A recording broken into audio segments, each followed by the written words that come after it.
आज बनी अहमदाबाद में बनी और ई जो जगह बा जो आपके ग्राउंड दिखा था ये हटे जहाँ पे सुशांत सिंह के फिल्म रहे काइपो छे ओकर शूटिंग भई रहे यही ग्राउंड में शूटिंग भई रहे। आप देख सकते ये जगह हम खड़ा बनी और जन बाउंड्री मरल रहा जो बारी गए रहे ना वो रहे वो जो रेलवे ट्रैक पे होते वो रहे और हेने अलावा एगो पावर हाउस बाटे हे बगल और एक जन फिल्म के जो शूटिंग भई रहे यही जगह रहे और ये जगह अभी मैच चलता क्रिकेट मैच चलता है ये जगह हम बानी और मैच देखा तो नहीं है सोचा कि ब्लॉग बना लिया अपन भाषा भोजपुरी में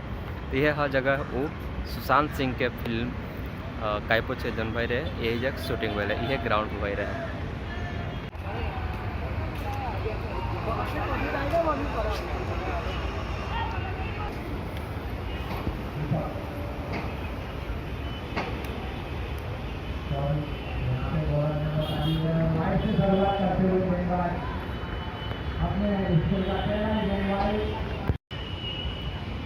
ओ